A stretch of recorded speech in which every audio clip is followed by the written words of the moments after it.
Bismillahirrahmanirrahim. Assalamualaikum warahmatullahi wabarakatuh. Tuan-tuan dan puan-puan sedang pendengar yang dikasihi sekalian.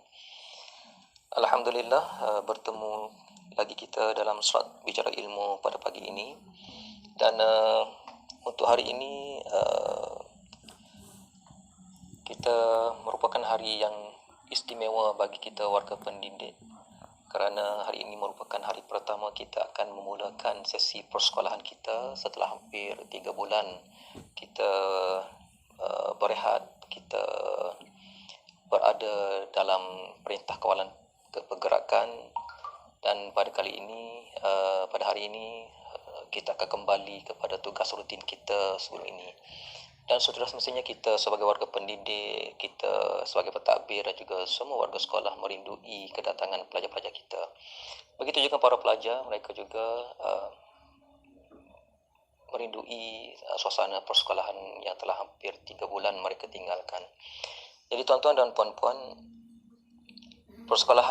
sesi persekolahan kita yang kita akan mulakan pada hari ini sangat berbeza dengan apa yang kita telah laksanakan seperti sebelum ini, yang mana kita akan memulakan dengan norma baharu.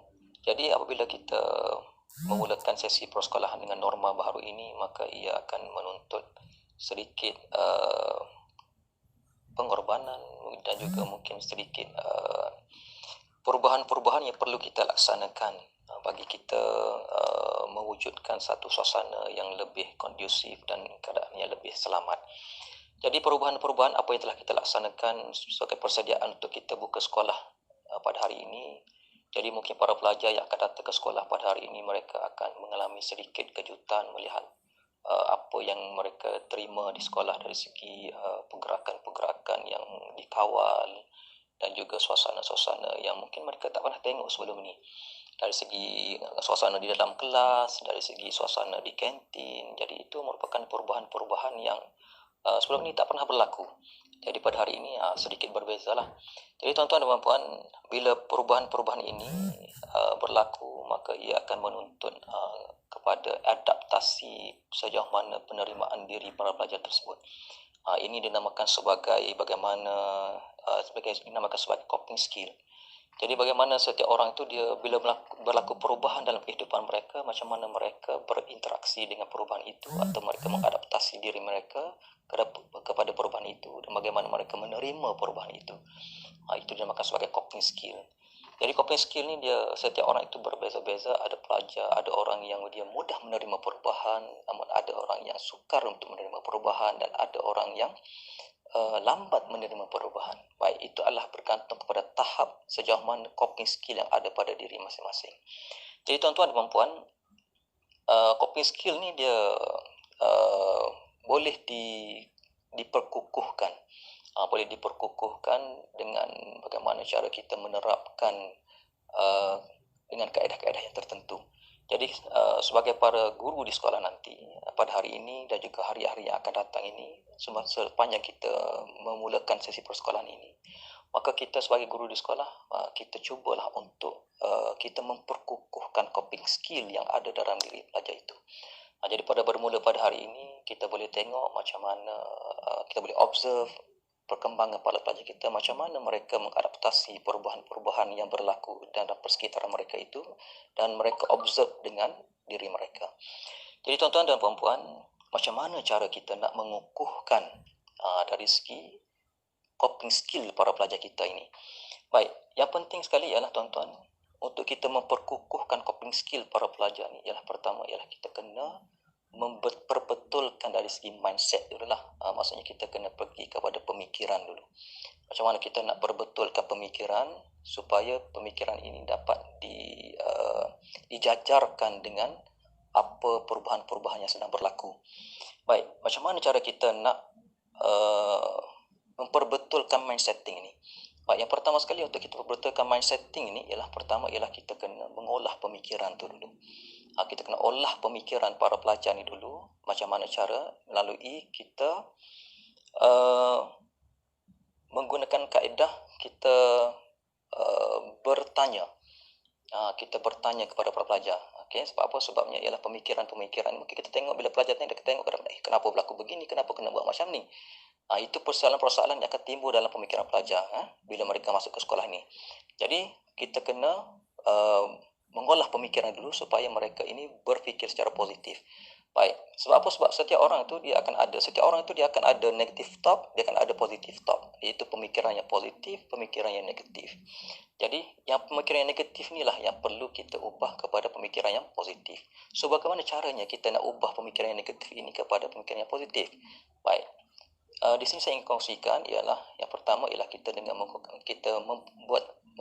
memberi persoalan-persoalan. Okay, bila kita berinteraksi dengan para pelajar ni, kita banyak mengemukakan soalan-soalan. Baik, soalan-soalan ni dia ada 3 bentuk yang kita boleh tanya. Yang pertama ialah kita mengemukakan soalan dengan kaedah soalan terbuka.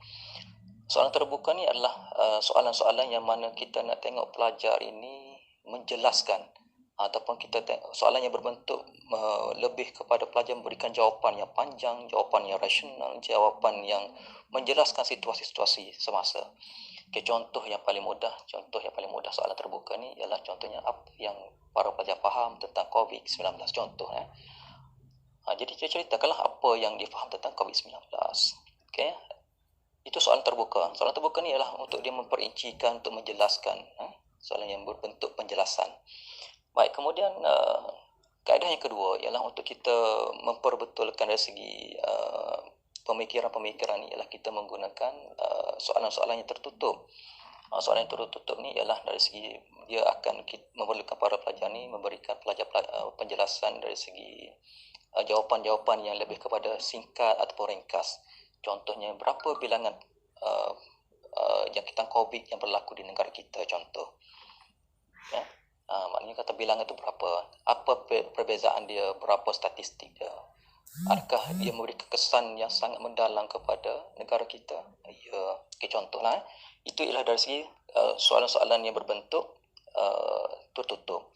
Kemudian yang satu lagi ialah soalan kaedah pertanyakan soalan ni ialah kita menggunakan kaedah hypothetical question ataupun soalan-soalan jangkaan.